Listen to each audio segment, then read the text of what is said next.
It doesn't matter what I pray for or pray about. When I lay down at nighttime, I thank the Lord for getting me through one day. Rocky is a gregarious person. He's one of few people who can walk onto a prison yard and light up the room. He's very sweet and caring and faithful. He was loving, he was protective, he was my father. He was a good man. I'm still his son. I still speak to him. I still love him unconditionally. He has a part of my heart and he knows that. Can't nobody take that away. Rocky Myers has been on death row in Alabama for almost 30 years for a crime that I believe he did not commit.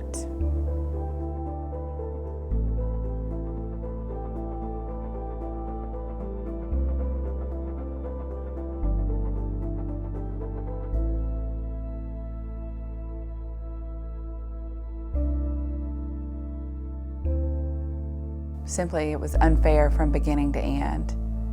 So many failures within the system, visited in a single case. They never placed him at the scene. They never placed him at the scene.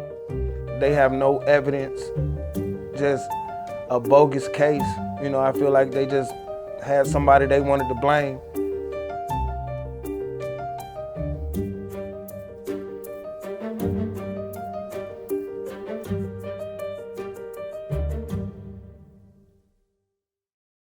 What I feel about my grandfather's case, like the justice-wise, I feel like it was unfair. I feel like it was unjust. It was mostly racially motivated. He is a black man in a small white town in Alabama, and he walked into that courtroom with an attorney who represented the Ku Klux Klan, and he had 11 white jurors and only one black juror. There was the gentleman that said that if the DA had enough against a person to bring them to grand jury, then he automatically felt that they were guilty. And he held his ground. There were other jurors that started out guilty. They just held their ground. They never budged.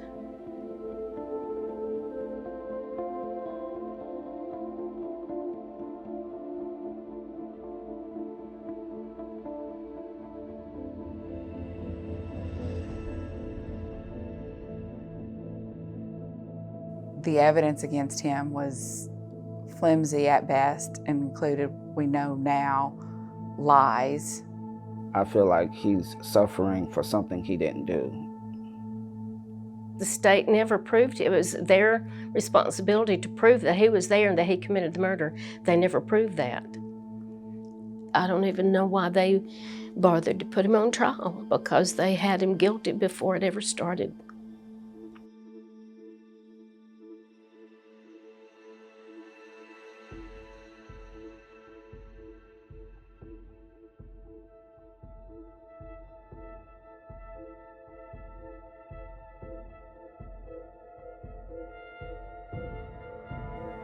They wanted him on death row, and that's where he is. It breaks my heart a little bit every day to think about him being on death row. And it terrifies me to think of what the culmination of his case could look like one day. He does have 4 kids out here that grew up without him, that then had kids on their own. And I'm a grandma now. We've lost our dad at an early age. When he was supposed to be with us, he was taken from us. And being on death row just scares him every day, because he has to worry about if today will be the last day that he'll be able to talk to his son again. He can be a backbone when you need him. He's an ear when you need to talk to someone. Even though he's not here, he still gives advice. But you can't touch him, you can't hug him, you can't, feed him, you can't just be there for him. And it's a lot of nights he done fell asleep hurting, and it's just wrong. I think he's wrongly incarcerated, and it'll mean the world to me. Come home, Pops. I love you. The last time I saw him, he was smiles, all smiles. He was happy to see us. He was happy to see my son. But in all honesty, I think he was just holding back. I think he really is still suffering because he's still locked up.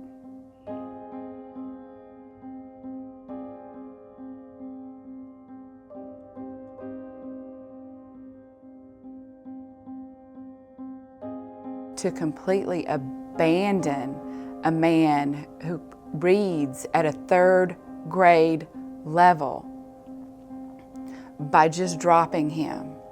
He failed a client whose very life depended on him. Rocky's case as a whole highlights all the problems with the death penalty, and the death penalty specifically here in Alabama. I'm particularly bothered by the fact that he was abandoned during his appeal process and therefore has no legal recourse for the issues in his case.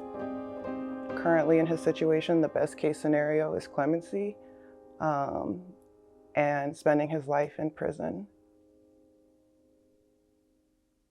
At least he'll still be here. At least he'll be able to talk to us.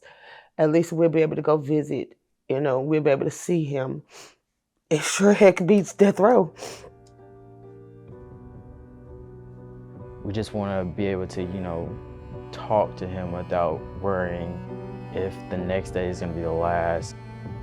On death row, you just waiting on them to kill you, you know what I'm saying? It's like you're a cattle. I really don't want them to kill my pops, you know what I'm saying? Clemency mean everything to me and him, just so he can, you know, one day hopefully come home. Regardless of what this state has done and what they do, but they never broke his spirit, they never broke his faith.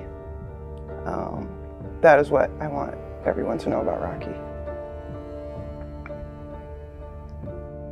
I'm hoping that my dad gets justice. I'm hoping that he comes home and he gets to meet and hold his family. Clemency and saving his life, for now, would be enough, because it would give him the remainder of his time and continue to have hope for maybe something else. Justice for Rocky.